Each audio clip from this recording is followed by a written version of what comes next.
Good morning. This is Father Stephen Kelly from St. Thomas Church in Detroit. We're continuing our series of daily morning meditations, where we generally look at one or another of the lessons that are assigned for morning or evening prayer, what is known as the Daily Office Lectionary. Today is Tuesday.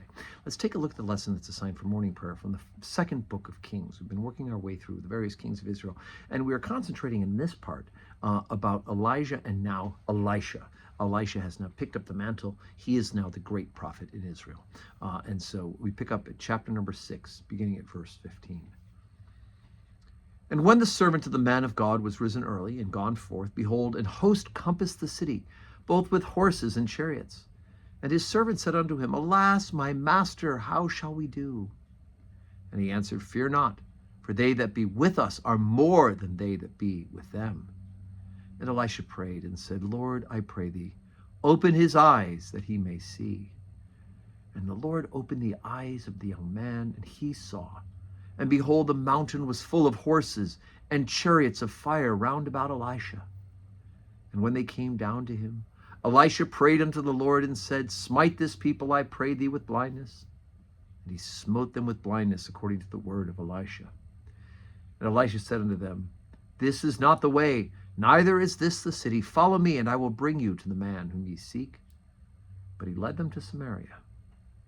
And when it came to pass, when they were come into Samaria, that Elisha said, Lord, open the eyes of these men, that they may see. And the Lord opened their eyes and saw them. And they saw, and behold, they were in the midst of Samaria. And the king of Israel said unto Elisha, When he saw them, my father, shall I smite them? Shall I smite them? And he answered, Thou shalt not smite them. Wouldest thou smite those whom thou hast taken captive with thy sword and with thy bow?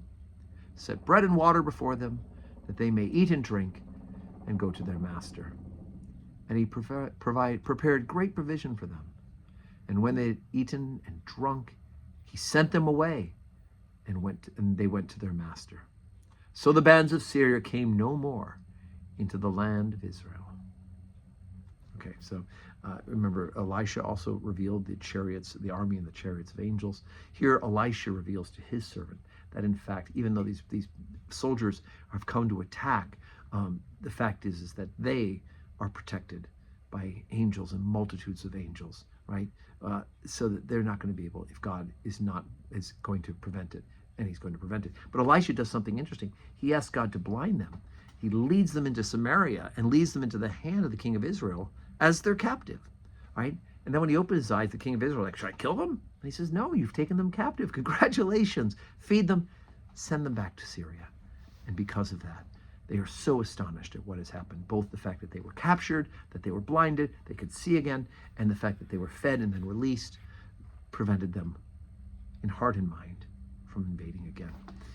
Even better than slaughtering them and building up further resentment between the two peoples. Huzzah, right? So today is Tuesday. We do have 12:15 Holy Communion, 4 o'clock evening prayer. I do hope you can join us today in person. If not, join us on the live stream. Pray with us. And I hope that you have a Tuesday that is full